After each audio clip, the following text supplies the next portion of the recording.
Okay, guys, so I guess I'm gonna make this part two or what have you of the video. Earlier, I posted the improvement that I had with just running the Holmes hobby motor. This is the 20 turn. You're gonna see about the same improvement running the 20 turn or the 16. So I was talking to my buddy and stuff. Maybe I didn't make something like real clear in the video. I about the pinions or something. I don't know. Obviously, you can change your pinion. I thought I put that in the video in the beginning about how you could go up or down on the teeth of the pinions. Maybe I didn't. I don't know. But you guys can also lower your gear pinion and kind of get better throttle control as well. But my thing is you're still going to be running the stock RC four-wheel drive motor. Of course, I mean, a pinion's going to be, it is going to be your cheapest route to go if you just want to slap a lower pinion in it. But my thing is sorry guys, my transmitter here is going. I'm swapped out to a different transmitter on this. That's was going to be the second part here, but I just wanted to go over that. Obviously, you can buy, some of your those Robinson Racing pinions for $3 or $4 or whatever, and you can just go down with the stock 45 turn motor. My thing is that 45 turn motor from RC four-wheel drive is never going to be as smooth as the Holmes hobby motor. That's just a fact. So I would rather spend the $16-17 for the Holmes hobby motor and just upgrade your motor, and you don't even really got to technically really worry about changing your pinion really. We're running, my buddy that you see me trail with, he's running on 2S. I don't mess with 2S. I go straight to 3S just because it gives me more options. I think I said that, I thought, in the video. But the 3S will give you more options. Because you can always, pinion down same way. You can change your motor turns. There's just, it's the same way, just different ways of going about it. That's just the simple truth of it. So I just wanted to do the second part of this little video. But yeah, you guys, the cheapest way to do it would be throw a different motor pinion on there, and you can keep your 45 turn. Like I said, those transmitters from RC four-wheel drive. I thought I said it in that video, but maybe I didn't. And they're not, in my opinion, super uber fantastic. They work. But yeah, there's obviously like I said, my go-to is a Fly Sky. I said it in that video. I love the GT3B. There's other transmitters out there that's better now, that's probably in the same affordable range. You can get these right here in a 6-channel. Different variations. There's even one of these labeled Endura now. This is a Surpass Hobby. They're all just made through Dumbo RC, I do believe, is who the main manufacturer for these are. I think they make this up to an 8 or a 10 channel now. Like I said, this is the 6 channel. It's a little older one. It's got, better, it's a better upgrade, transmitter. It's very nice, has the LEDs on it. It does have the old school dial adjustables up here. You can charge it directly from, make a battery pack that goes in this one, and then you can charge it here. So I'm pretty sure they make just a plug-in battery pack. You take your tray out on this one. I'm not exactly sure how it works, but there was something online I seen that you can do that with. You can also probably put rechargeable AA's and stuff in them, but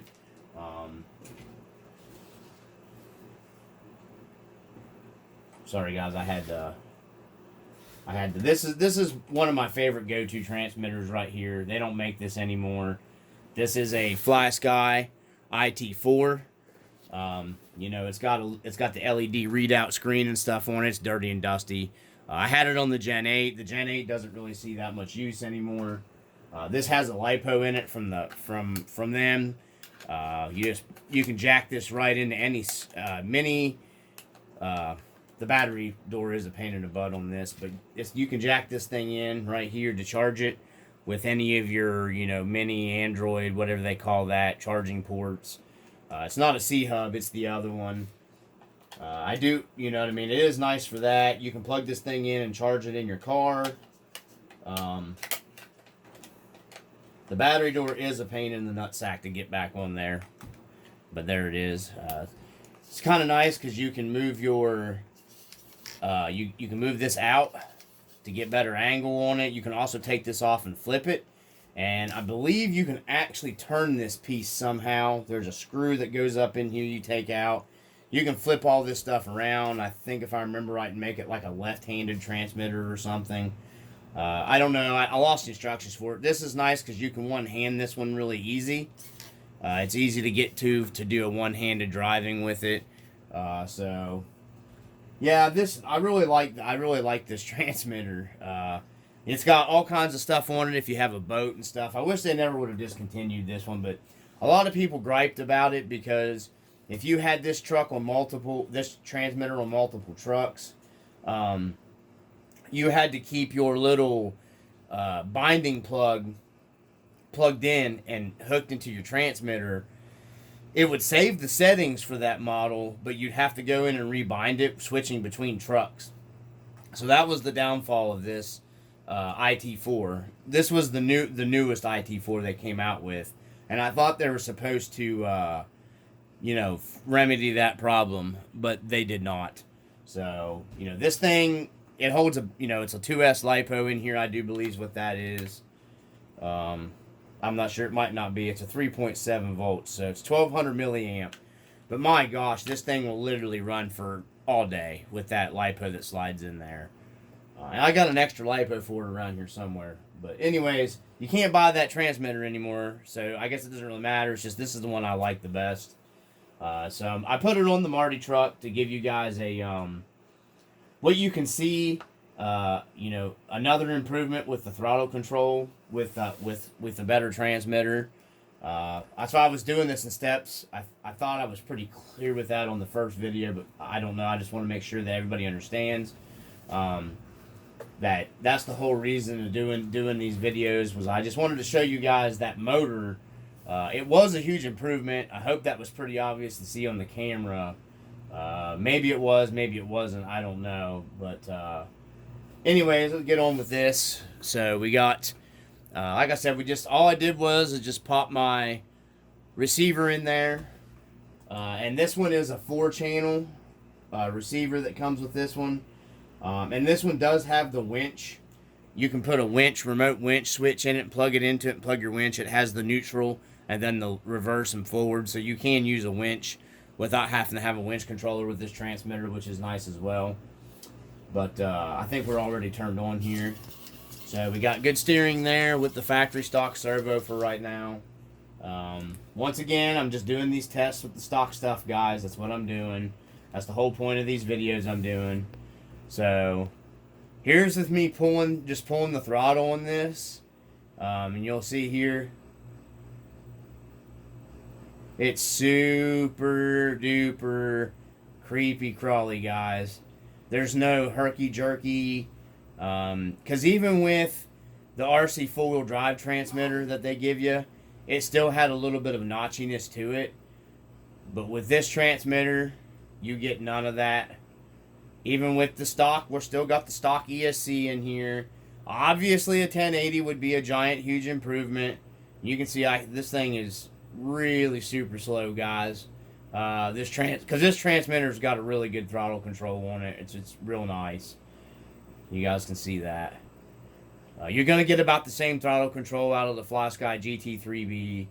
I don't know about any of the other newer stuff because I've just had no need to upgrade for my GT3B. But that's me. I'm gonna solder me up a 2S battery for my GT3B later and just upgrade the GT3B to a LiPo battery and keep going on it. I mean, I've had it for like 13, 14 years, I think. And it just keeps going. It's been on so many trucks. So, and I've got a couple hacks on that transmitter that I downloaded when there was a website you could go to for the GT3B and get that stuff. So, but we're going to set it down here. That was the, test on the stand there. So we're gonna do this little test here on the ground. There you go, guys. That's me throttling it. That's not using the trim. That's me throttling this bad boy right there. That's uphill a little bit as well. In my garage, there's a little uphill there. Reverse.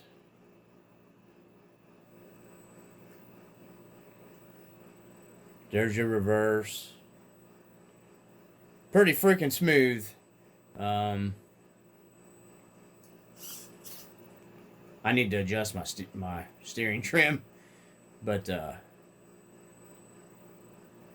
that's pretty good, guys, right there. I think personally,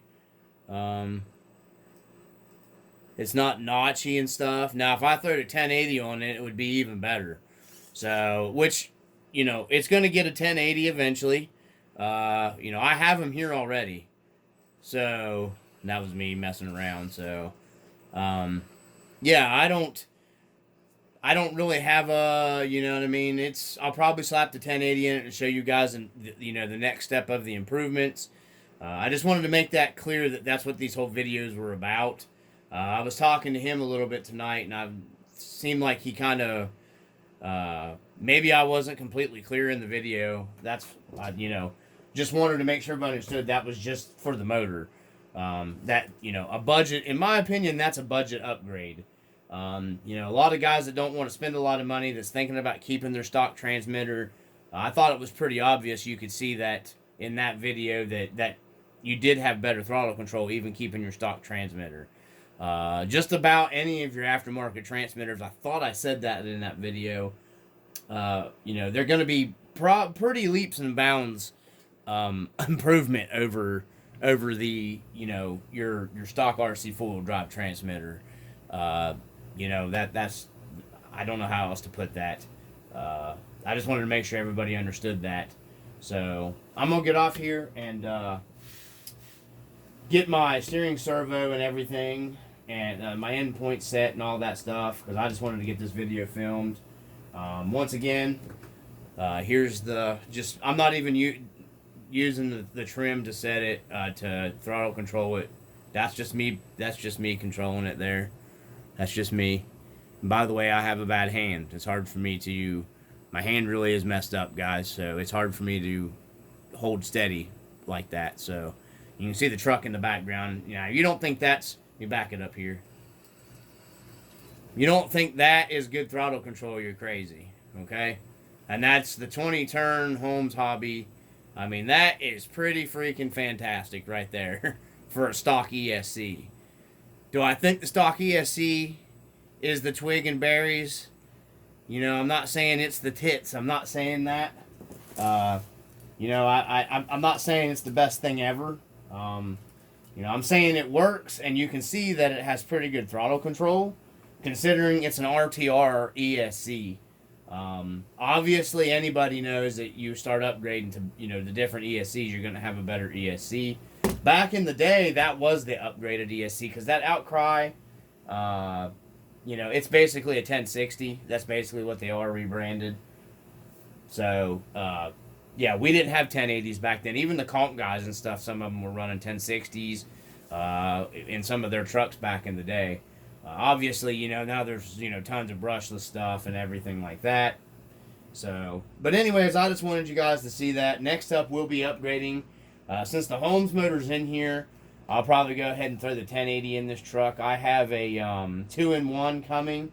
I have a 2-in-1, the 1800 kV hobby wing coming.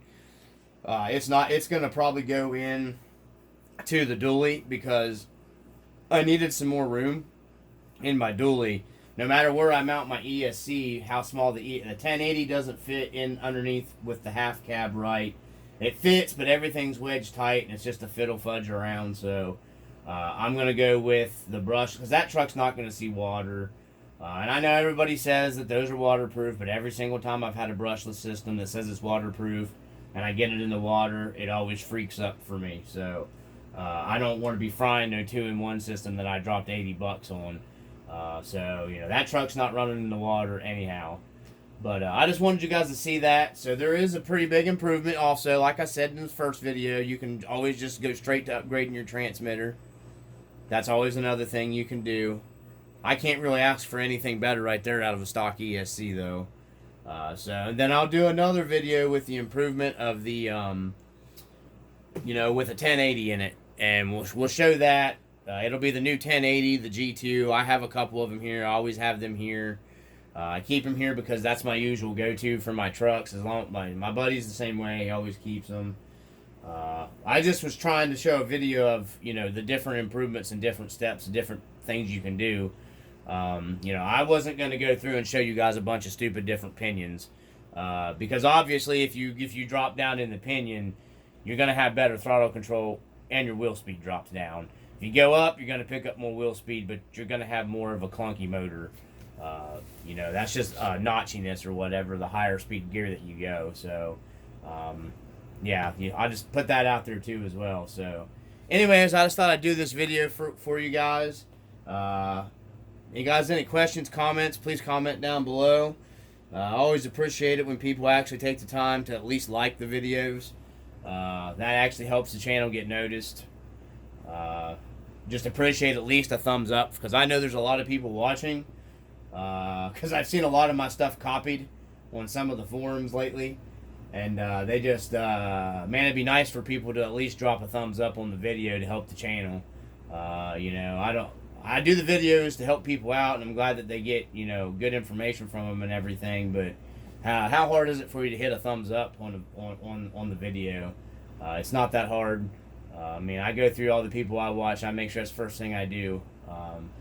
You know, at least it helps the channel grow, guys. You can at least do that. I'd appreciate it if you would. Anyhow, from the RC Dungeon, peace.